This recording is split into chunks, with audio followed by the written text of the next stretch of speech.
আজকে জিয়াউর রহমান যদি এখানে আসতেন বাঁশখালীতে, উনি বন্যার মধ্যে তিনি হাঁটু বেঁধে নেমে যেতেন। তিনি অনতিবিলম্বে আপনাকে বাঁশখালী উন্নয়নের জন্য বরাদ্দ বাড়াতে হবে। আপনাকে সরকার ব্যর্থ হয়েছে। বিএনপি সরকারের সাথে আলেমদের সম্পর্ক আছে, যোগাযোগ আছে। বহু দীর্ঘ সময়ের পরে আপনি বাংলাদেশের প্রধানমন্ত্রী হয়েছেন। এখনো কিন্তু আপনার পা কিন্তু মজবুত হয় না বাংলাদেশে। আমাদের আঙ্কেল আমির হোসেন মাহমুদ চৌধুরী সাহেব এসেছেন, তারপর স্বরাষ্ট্রমন্ত্রী এসেছেন, চট্টগ্রামের সন্তান। বাঁশখালী পুরো বন্যায় একেবারে ড্যামেজ হয়ে গেছে, ধ্বংস হয়ে গেছে, কিন্তু আমরা কোনো উল্লেখযোগ্য বরাদ্দ এখানে পাইনি। এটা দুঃখজনক, লজ্জাজনক সরকারের জন্য। সরকার বরাদ্দ লাগবে কেন? এখানে যারা বিএনপি পন্থী, যারা যে সমস্ত এই রাজনীতিবিদ যারা রয়েছেন, ব্যবসায়ী আছেন, তারাও তো ব্যক্তিগত উদ্যোগে চাইলে পুরো বাঁশখালীর চিত্র পাল্টে দিতে পারতেন। আমি এটা পরিষ্কার একদম পুরো জাতির সামনে আনতে চাই যে প্রধানমন্ত্রীর সফরটা যদি সফলকাম করতে চান, বাঁশখালীবাসীর মায়া ভালোবাসা যদি পেতে চান, ইতিমধ্যে ওরা সফরটা এমনকি ব্যর্থ হয়েছে। জনগণের ঘরে ঘরে, জনগণ মনে মনে কিন্তু খুশি পৌঁছেনি। এখানে ৩-৪ হাজার পরিবার ক্ষতিগ্রস্ত হয়েছে।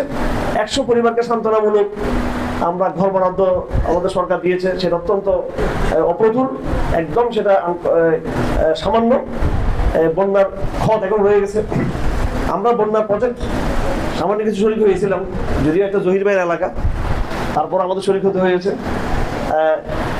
আলহামদুলিল্লাহ আমরা যতটুকু পেরেছি শরিক হয়েছি। এরপর আমরা গত 2-3 সপ্তাহ আগে আমাদের হেলার ভাই এখানে ছিলেন, উনি এটার কোঅর্ডিনেটর ছিলেন। আমরা প্রজেক্টটা বন্ধ করে দিয়েছি, কারণ মানুষ আর টাকা দিচ্ছে না এখন। কিন্তু গতকালকে পর্যন্ত বাঁশখালীর লোকজন আমাদের আলখাবাদের গেছেন। আমি তারপরও এই টেনে টুনে 3টা পরিবারকে, একটা পরিবারকে 10,000 আর 2টা আর বাকি পরিবারকে 5,000 করে দিয়েছি ওদেরকে। এটা আমাদের একদম অফিসিয়াল ফান্ড থেকে আমরা দিয়েছি। এখন আমাদের তো কোনো টাকা নেই যে আমরা কোনো সহযোগিতা করবো তার বিষয়ে। সরকার ব্যর্থ হয়েছে। বিএনপি সরকারের সাথে আলেমদের সম্পর্ক আছে, যোগাযোগ আছে। বহু দীর্ঘ সময়ের পরে আপনি বাংলাদেশের প্রধানমন্ত্রী হয়েছেন। এখনো কিন্তু আপনার পা কিন্তু মজবুত হয় না বাংলাদেশে। দেশে বিদেশে অনেক সমস্যা, আপনার গ্যাসের, বিদ্যুতের সমস্যা, রাজনৈতিক সমস্যা, সন্ত্রাস, নানা রকমের সমস্যা। আমার আশা ছিল বাঁশখালী সন্তান হিসেবে যে তারেক জিয়া সাহেব এখানে এসে আমি খুব আনন্দিত হয়েছিলাম। জিয়াউর রহমান ওনার বাবা আমাদের বাড়িতে, এই যে মানে দলছুরি আমাদের বাড়িতে গিয়ে আমার ফুফু কামুনার জাফরকে ওখান থেকে উঠিয়ে নিয়ে আসছিলেন এবং মাহমুদ চৌধুরীকে আবিষ্কার করেছিলেন। আবার আলহামদুলিল্লাহ, বিশেষ করে আমার ফুফু কামুনার জাফর অত্যন্ত একজন নীতিবান ভদ্র মহিলা। এখন তিনি অবশ্য মৃত্যুর যাত্রা, তিনি এখন বিশ্বাস শুয়ে আছেন। তো জিয়াউর রহমান চিন্ত ওই বাঁশখালী এলাকায় তার নেতৃবৃন্দকে। সেই জায়গায় যারা বিএনপি নেতারা আছেন বর্তমানে, আমি মনে হয় তারা ঠিক মতো জিয়াউর রহমানকে চিনে কিনা আল্লাহ জানে।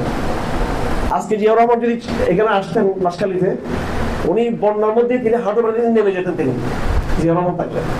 তো বিএনপি নেতৃবৃন্দের জন্য এটা একটা দুঃখজনক বিষয়। এত একটা মেসাকের কেন হয়ে গেল। এখন আপনাদের সাংসদে নির্বাচিত হয় নাই, সেটা ভিন্ন জিনিস, সেটা পলিটিক্যাল বিষয়। মানবিকতার জায়গায়, ইসলামের জায়গায় আমরা পলিটিক্স দেখতে চাই না। আমরা ইসলাম এবং মানবতার জায়গায় আমরা সম্পূর্ণ সময় একা কাঁধে আমরা কাজ করতে চাই। আমার যেটা বার্তা সরকারের প্রতি, বিশেষ করে আমাদের মাননীয় প্রধানমন্ত্রীর প্রতি, অনতিবিলম্বে আপনাকে বাঁশখালী উন্নয়নের জন্য বরাদ্দ বাড়াতে হবে আপনাকে। ধন্যবাদ সকলকে। আসসালামু আলাইকুম ওয়া রাহমাতুল্লাহি ওয়া বারাকাতুহু।